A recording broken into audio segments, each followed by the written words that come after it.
Buenos días, en esta oportunidad vamos a hacer un repaso preparcial sobre fármacos hipolipemiantes. Importante tener en cuenta el metabolismo de las lipoproteínas, en el que se van a integrar tres procesos. Empecemos por la vía exógena, que es donde vamos a encontrar los colesteroles y los triglicéridos de la dieta. Estos se van a emulsificar en el intestino formando micelas biliares. Estas micelas entran al enterocito mediante el transportador NPC1L1. Después del transportador, ellos van a entrar en el enterocito y ya adentro se reesterifican los lípidos, es decir, que se van a empaquetar en kilomicrones, que son lipoproteínas grandes ricas en triglicéridos. Esos kilomicrones van a ir a la circulación linfática por medio del conducto torácico y luego poder llegar al plasma. En el plasma se van a encontrar con la lipoproteína lipasa, que está principalmente en músculos y tejido adiposo. Ella lo que va a hacer es degradar los triglicéridos y liberar ácidos grasos para su uso energético o para almacenamiento. Como resultado vamos a tener kilomicrones que pierden estos triglicéridos y lo vamos a llamar kilomicrones remanentes. Los remanentes son captados posteriormente por el hígado y aquí completamos la vía exógena. También tenemos una vía endógena que va a iniciar por medio de la acetil-CoA. Esta va a pasar a hidroximetilglutarilcoenzima A, que por medio de la hidroximetilglutarilcoenzima A reductasa va a pasar a mevalonato. Este mevalonato, por medio de una ruta metabólica, va a terminar formando colesterol. Este colesterol puede ser usado dentro del hígado o exportarse. Hasta allí tenemos la vía endógena. Por otro lado, el hígado también empaqueta lípidos en VLDL, que son lipoproteínas de muy baja densidad. Estas van a contener muchos triglicéridos y algo de colesterol. En sangre, estas lipoproteínas de muy baja densidad a través de la LPL va a perder triglicéridos y va a convertirse en IDL, que son las intermedias, para luego transformarse en LDL, que son las lipoproteínas de baja densidad. Estas proteínas de baja densidad es clave porque transportan el colesterol hacia las células y las células tienen receptores para esta lipoproteína porque reconocen la ApoB100 que está presente en ella. Entonces, la LDL entra a la célula y libera colesterol. Este colesterol lo que va a hacer es que va a servir para membranas celulares, para síntesis de hormonas o para el metabolismo celular. Por otro lado, tenemos que tener en cuenta que esto es un feedback negativo, es decir, que cuando hay suficiente colesterol intracelular, se va a inhibir la hidroximetilglutarilcoenzima reductasa y pues por ende se va a reducir la producción del colesterol. Ahora, el destino hepático es que el hígado también puede captar el LDL. ¿Qué quiere decir? Que este lo puede degradar en endocitosis o el catabolismo para eliminar el colesterol por la bilis o para convertirlo en sales biliares. Por último, tenemos un transporte reverso de colesterol, donde van a ser muy importantes las HDL, que son las lipoproteínas de alta densidad. Entonces, tenemos que las HDL se forman en el hígado e intestino y las 3, que son la porción inmadura, es pobre en colesterol. Esta HDL3 va a hacer una captación del colesterol recogiendo en las células periféricas y luego, por medio de la enzima LCAT, convierte el colesterol libre en colesterol esterificado. Allí se transforma de HDL3 a HDL2, que es la forma madura. El destino de este colesterol que va a ser transportado va a volver al hígado para eliminación biliar o también puede ir a tejidos esteroidogénicos para producir hormonas. Debemos tener en cuenta que también puede hacer un intercambio con otras lipoproteínas, es decir, por medio de la CETP puede intercambiar el HDL, colesterol, por triglicéridos de los VLDL o los LDL. ¿Qué quiere decir? Este HDL va a intercambiar triglicéridos por apoproteínas. ¿Por qué? Porque ella va a aportar las apoproteínas C2, que son importantes para activar las lipoproteína lipasa que ya nombramos, porque estas lipoproteínas lipasas se activan sea por la ApoC2 o por la insulina. Importante tenerlo en cuenta. Y ya hemos podido conectar todos los sistemas entre sí. Respecto a las características de las lipoproteínas plasmáticas, debemos tener en cuenta que en la parte superior están ubicadas aquellas con menor densidad, es decir, que tienen mayor contenido de triglicéridos y colesterol que de proteínas. Y al finalizar tenemos las proteínas de alta densidad, pero que es así porque tienen menor contenido lipídico y mayor contenido de proteínas. Importante tener en cuenta también las apoproteínas que componen a cada lipoproteína de transporte. Importante las ApoC2, que son las que van a activar las lipoproteína lipasa, y las B100. La aterogénesis va a iniciar por un daño endotelial. Este daño va a ser causado por el aumento de las LDL. Estas LDL van a entrar al espacio subendotelial y se acumulan en la íntima. Allí sufren modificaciones y se convierten en un LDL oxidado. Este LDL es altamente inflamatorio y citotóxico, por lo que va a hacer un reclutamiento de monocitos. Estos monocitos, cuando entran al espacio endotelial, se diferencian en macrófagos. Estos macrófagos van a captar las LDL oxidadas y se van a llenar de lípidos. Estos lípidos los van a hacer convertirse en células espumosas, dando origen a estrías grasas, que es, digamos, la lesión temprana más visible. Esta inflamación va a ser mediada por citocinas y factores inflamatorios que segregan las células espumosas, y lo que va a hacer es perpetuar el daño. Esto lo que va a generar es un engrosamiento de la pared y una disminución en el lumen arterial, que puede llevar a complicaciones, entre esas, por ejemplo, causar una estenosis por una obstrucción crónica, o en otro estadio romperse, lo que va a hacer que se exponga ese contenido lipídico, activar plaquetas y formar trombos. Esto puede llevar, por ejemplo, a un infarto agudo de miocardio, a un accidente cerebrovascular o a una isquemia periférica. En esta tabla encontramos una clasificación de los niveles lipídicos según su impacto en el riesgo cardiovascular. Importante diferenciar, por ejemplo, una hiperlipidemia, que es un aumento en la concentración plasmática de lípidos en sangre, es decir, tanto colesterol como triglicéridos, que suele estar asociada a una disminución en las HDL. Tener en cuenta que no es siempre. Diferenciarla, por ejemplo, de una hipertrigliceridemia, que es solo la elevación de triglicéridos, o de una hipercolesterolemia, que es una sola elevación del colesterol. ¿Por qué? Porque así podemos enfocar de una mejor manera el tratamiento farmacológico. Ahora, por ejemplo, el colesterol no HDL incluye todas las lipoproteínas aterogénicas, entonces es útil, por ejemplo, en pacientes con hipertrigliceridemia. Los triglicéridos elevados también aumentan el riesgo cardiovascular y en niveles muy altos se asocian a pancreatitis. Con eso tenemos el primer grupo farmacológico, que son las estatinas. Tenemos unas de primera generación que tienen un origen natural y se caracterizan por tener una vida media corta. Por otro lado tenemos las de segunda generación, que son sintéticas y mucho más potentes.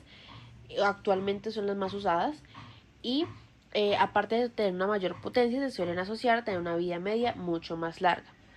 Las estatinas suelen ser muy utilizadas, o se recomienda tomarlas en la noche, ya que es cuando el hígado sintetiza más colesterol. En cuanto al mecanismo de acción de las estatinas, tenemos que hay una inhibición de la hidroximetilglutarilcoenzima reductasa. ¿Qué pasa? La estatina inhibe de forma competitiva a esta enzima, que, como vimos, es la que el cuerpo usa para hacer la síntesis del colesterol, lo que produce una inhibición en la síntesis intracelular. Es decir, al bloquear la enzima, el nivel de colesterol dentro de la célula hepática cae y el hígado detecta que le falta, entre comillas, colesterol para sus funciones. Esto lo que va a hacer es que va a dar una respuesta al hígado. Él, al ver que está sin colesterol, va a actuar activando el gen del receptor de LDL. Esta expresión del receptor de LDL resulta en un aumento masivo de receptores en la superficie de la membrana de las células hepáticas y va a hacer una captación de LDL, VLDL e IDL. Es decir, esos receptores lo que van a hacer es como a barrer o a limpiar esas lipoproteínas que circulan en la sangre, y al quitarlas de la circulación, pues, y ingresarlas al hígado, lo que va a hacer es que los niveles plasmáticos disminuyan. Entonces, como vimos, a dar menos colesterol en el hígado va a reducir la producción hepática de VLDL, lo que conlleva a la reducción del LDL y los triglicéridos y a un aumento modesto en el HDL. Son dosis dependientes, es decir, que a mayor dosis, mayor reducción o mayor efecto. Y tenemos que ellos tienen una reducción en el LDL del 30 al 60% aproximadamente, que es de los fármacos que logran reducir, pues tener una mayor efectividad por sí solo. Un aumento en el HDL entre el 5 y el 15%, y una reducción en los triglicéridos que, aunque no son fármacos específicos para ellos, pues logran bajarlo de entre un 10 a un 40%. Tenemos también unos efectos pleirotrópicos que son diferentes al mecanismo de acción principal, lo que quiere decir que son como beneficios extras, eh, independientes, pues no solo a la acción hipolipemiante, sino también actuar a reducir estos riesgos cardiovasculares. Tenemos entre ellos la inhibición de la respuesta inflamatoria, que va junto con la disminución de los niveles de fibrinógeno y PCR, porque al inhibir la respuesta inflamatoria y bajar la PCR, pues hay menos inflamación, lo que significa menos riesgo de que las arterias se tapen o pierdan su lumen. Realiza una estabilidad en la placa ateromatosa, lo que es vital porque hace que se engruese, evitando que se rompan y causen, por ejemplo, un infarto. Tenemos además de esto el aumento en la producción endotelial y de óxido nítrico. Recordemos un vasodilatador natural, lo que ayuda a que las arterias se relajen y tengan un mejor funcionamiento, y una restauración de la función endotelial y plaquetaria. Primero tenemos la rosuvastatina, que es la más potente. Es de todas la que logra una reducción más drástica de los LDL con una dosis más pequeña. Tiene su forma activa en el hígado con el transportador de aniones o ATP2, por lo que es una molécula muy hidrofílica. Y su vía por la cual se metaboliza es la CYP2C9. Es decir, que no usa la vía tradicional, por lo que es un fármaco que tiene menos interacciones con otros medicamentos. Y pues lo hace muy importante en pacientes polimedicados. Su vida media es de 20 horas, lo que permite una dosis única diaria, y pues tiene una eliminación biliar. Por otro lado, la atorvastatina es la segunda más potente, y a diferencia de la rosuvastatina, esta sí usa la vía de CYP3A4, que es la vía principal, por lo que tiene más interacciones con otros fármacos como antibióticos o antifúngicos. Sus metabolitos activos también pueden, o se dice que pueden seguir actuando a pesar de estar ya fraccionados, y pueden seguir ejerciendo su acción. También es de eliminación biliar y un tiempo de vida media de 20 horas también. En las estatinas de primera generación tenemos la lovastatina, que es una prodroga, lo que quiere decir que se ingiere de forma inactiva y se activa en el metabolismo hepático. Es importante tener en cuenta que su absorción aumenta con los alimentos, por eso se le indica al paciente que se tome preferiblemente cerca o con la cena.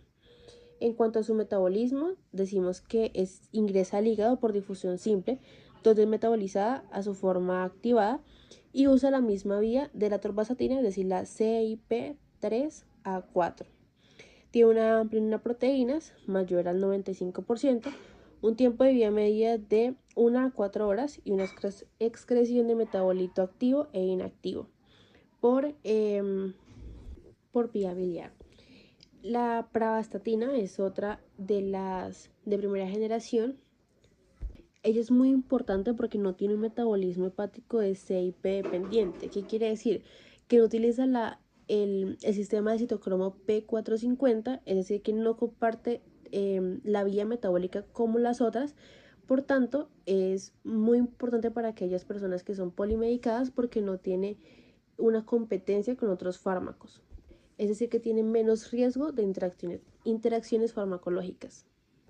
La mayor parte de los metabolistas son producidos por degradación en el estómago, tiene una unión a proteínas más o menos del 50%, una eliminación sin cambios biobiliar y por orina, y pues dadas sus características de que no comparte la vía clásica del metabolismo hepático, tiene un menor riesgo de interacciones farmacológicas y por tanto, importante, no requiere ajuste hepático o renal.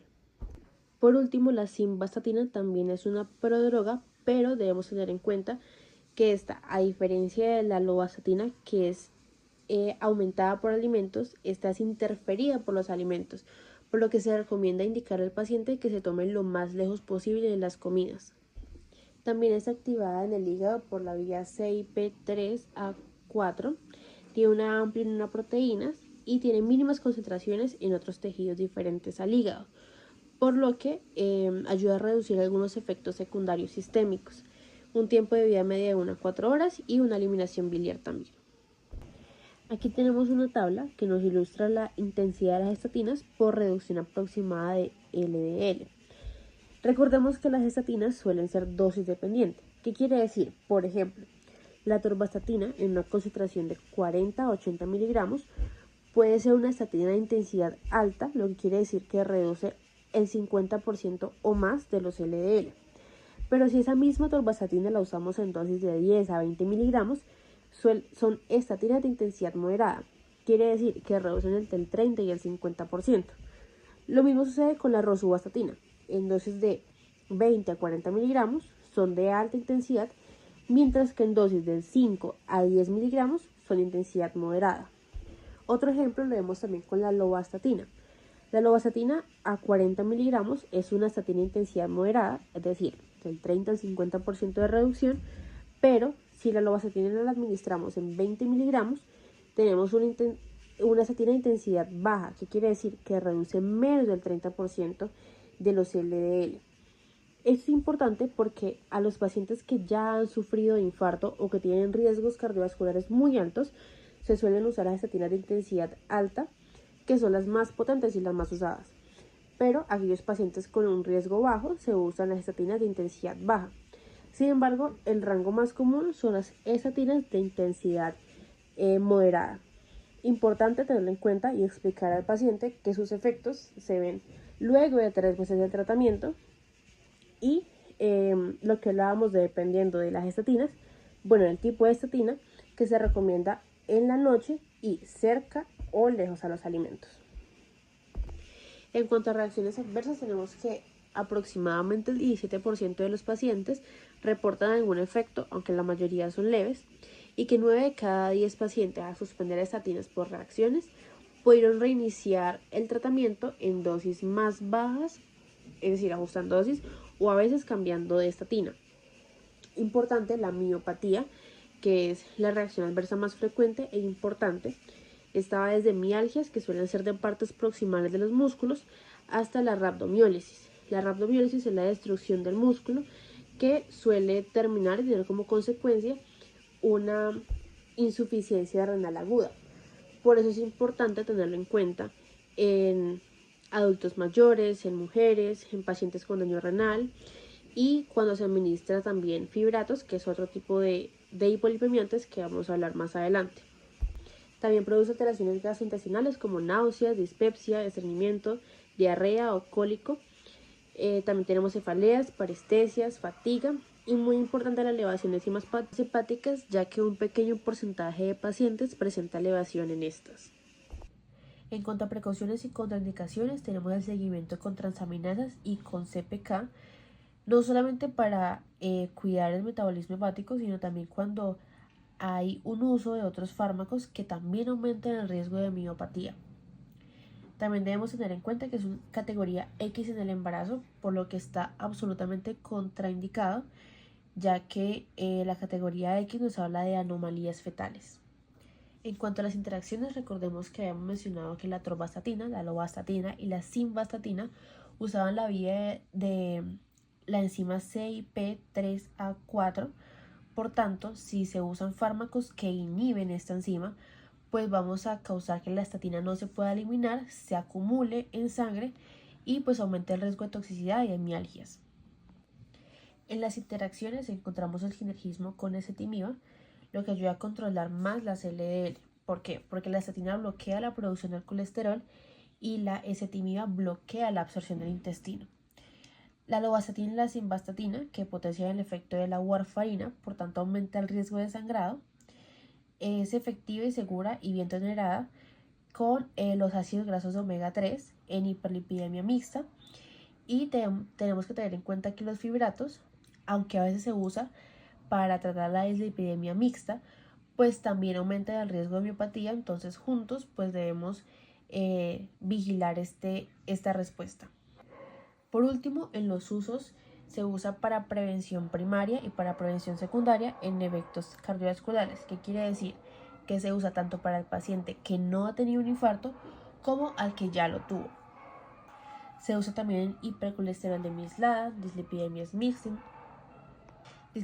mixtas, el control del estado inflamatorio en el síndrome coronario agudo y la disminución de reestenosis posterior a angioplastia o la implantación de un stent. El segundo grupo de hipolipemiantes son los fibratos, que son derivados del ácido fíbrico y su objetivo principal no es el LDL, sino la reducción de los niveles de triglicéridos. Tenemos en la primera generación el gemfibrosilo y en la segunda generación el fenofibrato y el cipofibrato. Importante ahora tener en cuenta la categoría de la hipertrigliceridemia, es decir, aquellos pacientes que se sitúen en la categoría de leve a moderada, es decir, de 150 a 499 miligramos sobre decilitro, son pacientes a los que se les recomienda el tratamiento con dieta y ejercicio, es decir, llevar una dieta evitando azúcares refinados, harinas, pero aquellos pacientes que se sitúen en una categoría severa o muy severa, es decir, mayor a los 500 miligramos sobre decilitro, se debe hacer el tratamiento farmacológico con los fibratos, ya que estos triglicéridos aumentados aumentan también el riesgo de una pancreatitis aguda, que se verá más adelante. En cuanto al mecanismo de acción, los fibratos son agonistas del PPAR-alfa, es decir, el receptor alfa activado por el proliferador de peroxisomas. Esto quiere decir básicamente que entran al núcleo de célula, activan genes que van a ayudar a esta estimulación de la beta-oxidación de ácidos grasos, por lo que el cuerpo, entre comillas, comienza a quemar ácidos grasos más rápido y usan la enzima de la lipoproteína lipasa.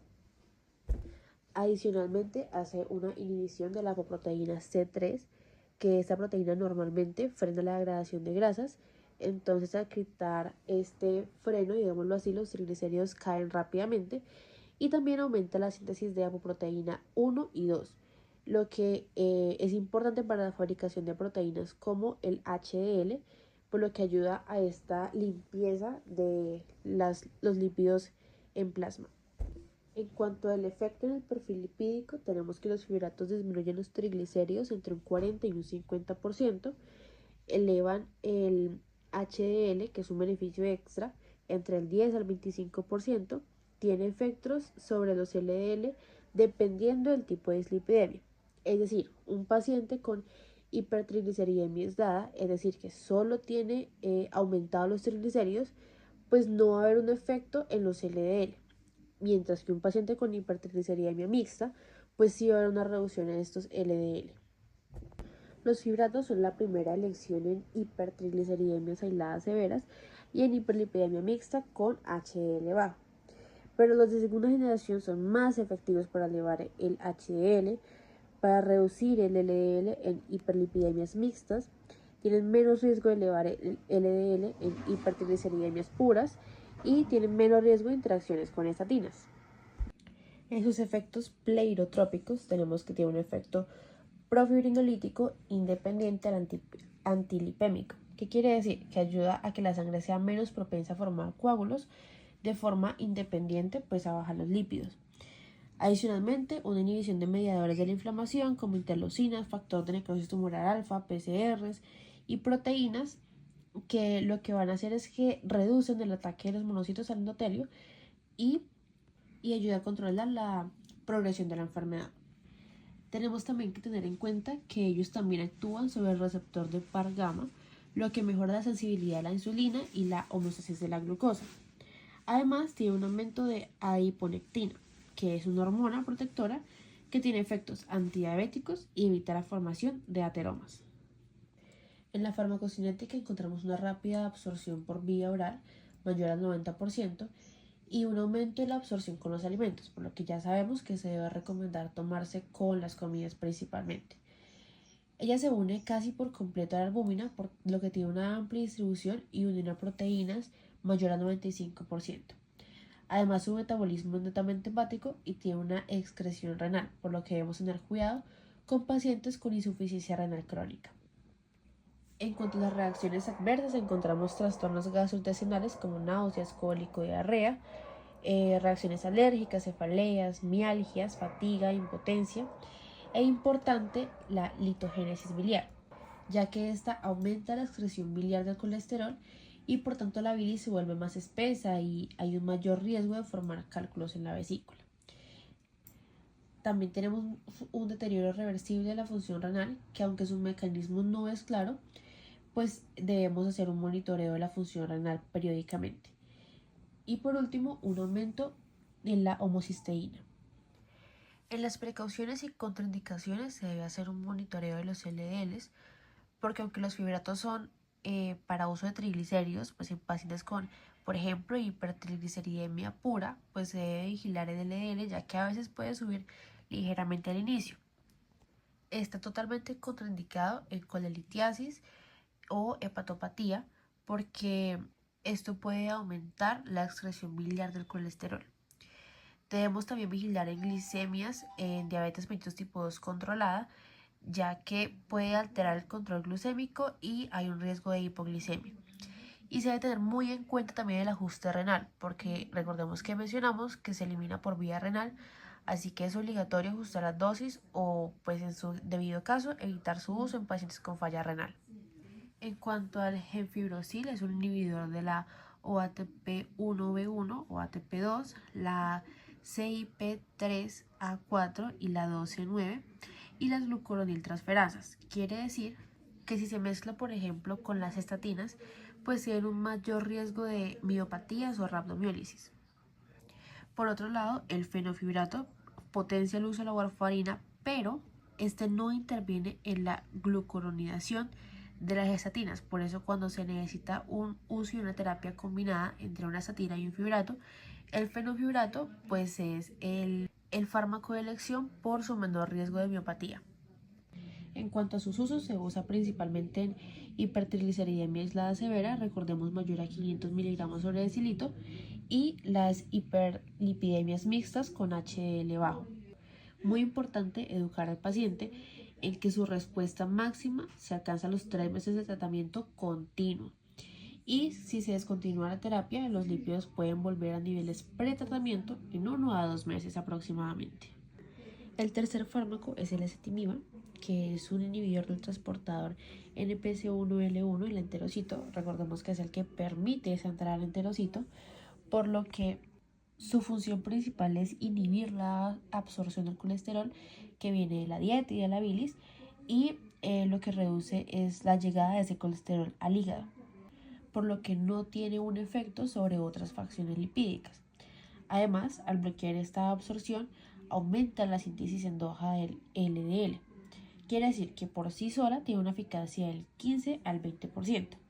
Ahora, con el uso conjunto con estatinas, ella puede llegar a doblar o triplicar su eficacia.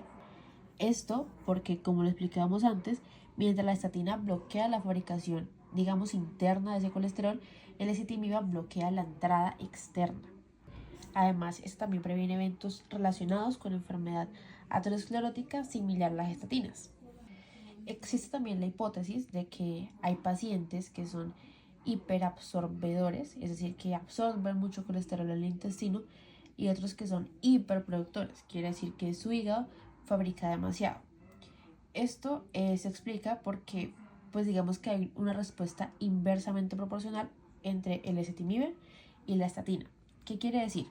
Aquellos pacientes que no responden bien a las estatinas suelen ser excelentes candidatos para el ezetimibe y pues viceversa.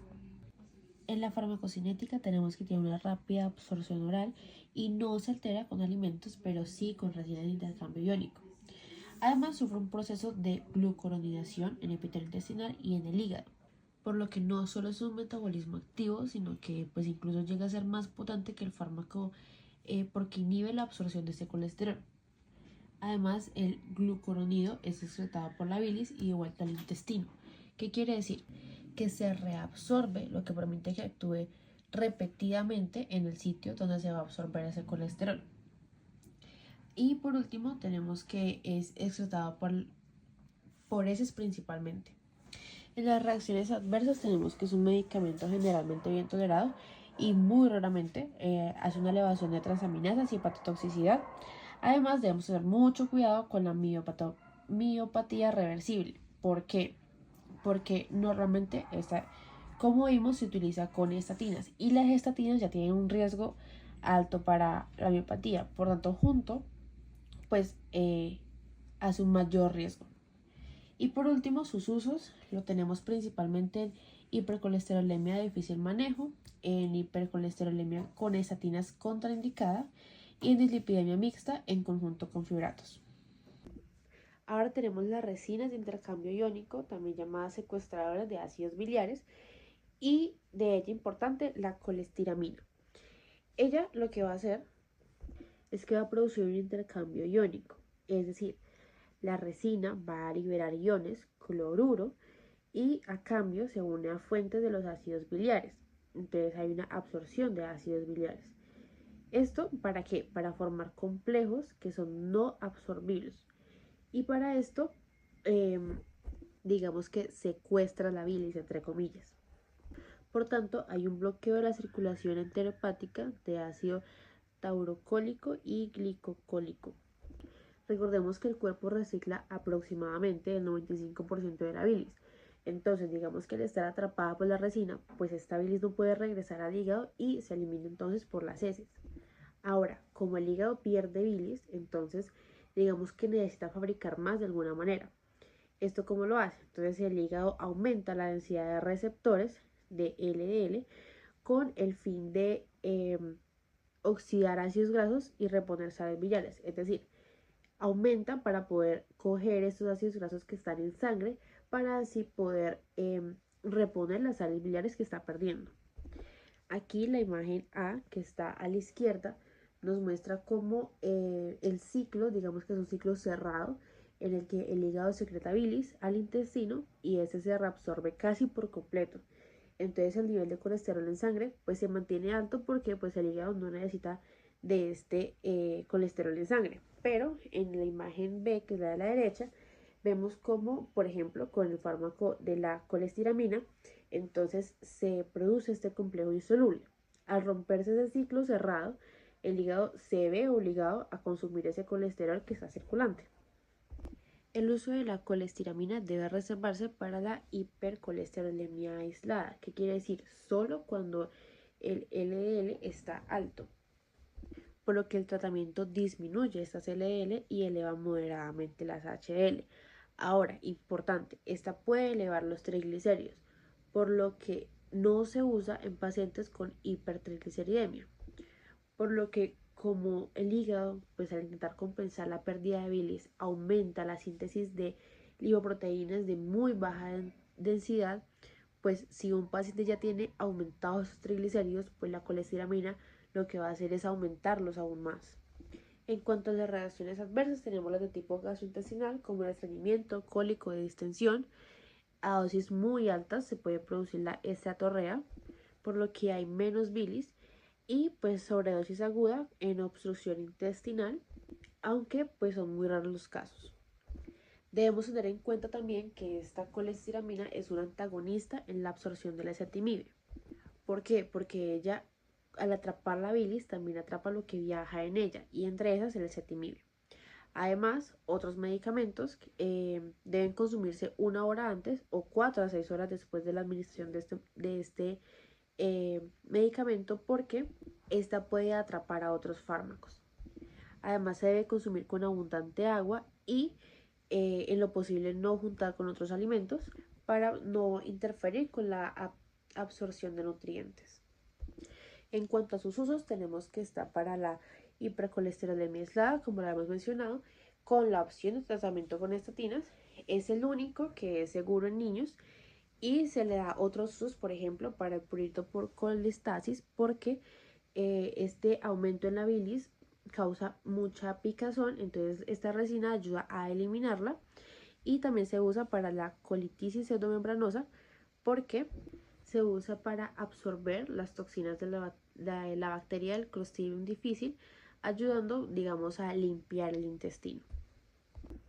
En cuanto a los ácidos grasos, los más conocidos y con mayor importancia clínica son el EPA, que es el ácido eicosapentaenoico, y el DHA, que es el decoxahexaenoico.